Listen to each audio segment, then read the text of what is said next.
दोस्तों नमस्कार। राष्ट्रकवि मैथिली शरण गुप्त के अमर काव्य पंचवटी से ली गई लक्ष्मण पर कविता जाग रहा यह कौन धनुधर छंद संख्या 1 से 10 तक आपने सुनी, जिसमें लक्ष्मण पर्णकुटी के बाहर रात्रि के समय पहरा दे रहे थे और बीते हुए दिनों के बारे में सोच रहे थे। आपने इस कविता को बहुत सारा प्यार दिया, उसके लिए आपका हृदय से धन्यवाद। आइए अब सुनते हैं पंचवटी भाग 1 छंद संख्या 11 से 17, जिसमें लक्ष्मण जी सोच रहे हैं माता कैकेयी के बारे में कि मैं राम को वन भेजकर भरत को राजा बना दूंगी और मैं राजमाता बनकर सुख भोगूंगी। लेकिन माता कैकेयी कैसे अपनी ही नजरों में गिर गई और मेरे भाई भरत जैसा तो 100 राजाओं में कोई नहीं हो सकता, भरत के जैसा उदार और महात्मा। तो आइए शुरू करते हैं आज की प्रस्तुति।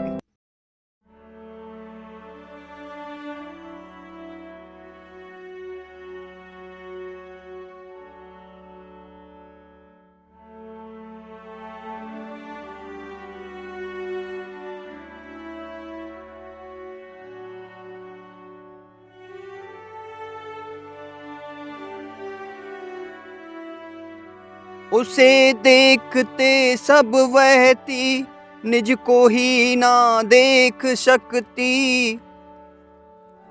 अहो मातृत्व यही था, हुए भरत भी सब त्यागी। पर 100 सम्राटों से भी है सचमुच वे बड़ भागी। एक राज्य का मूढ़ जगत ने कितना महामूल्य रखा, हमने तो मानो बन में ही है विश्वानुकूल रखा। होता यदि राजत्व मात्र ही लक्ष्य हमारे जीवन का, तो क्यों अपने पूर्वज उसको छोड़ मार्ग लेते वन का। परिवर्तन ही यदि उन्नति है तो हम बढ़ते जाते हैं, किंतु मुझे तो सीधे सच्चे पूर्व भाव ही भाते हैं।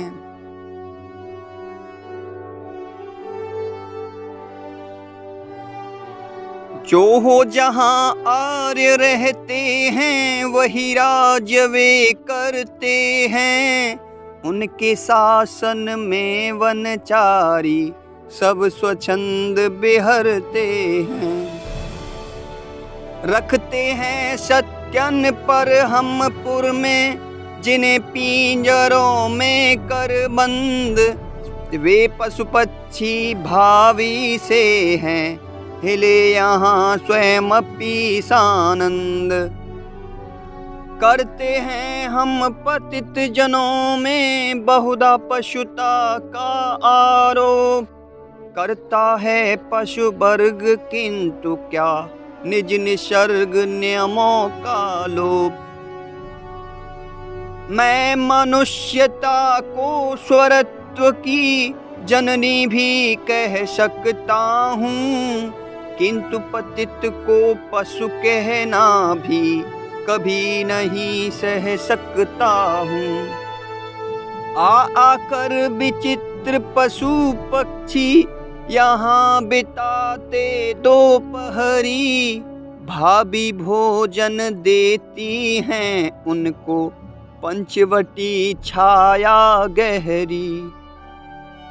चारु चपल बालक ज्यों मिलकर माँ को घेर खिजाते हैं। खेल खिलाकर भी आर्या को वे सब यहाँ रिझाते हैं। गोदावरी नदी का तट यह ताल दे रहा है अब भी। चंचल जल कल कल कर मानो तान दे रहा है अब भी। नाच रहे हैं अब भी पत्ते, मन से सुमन महकते हैं। चंद्र और नक्षत्र ललक कर लालच भरे लहकते हैं।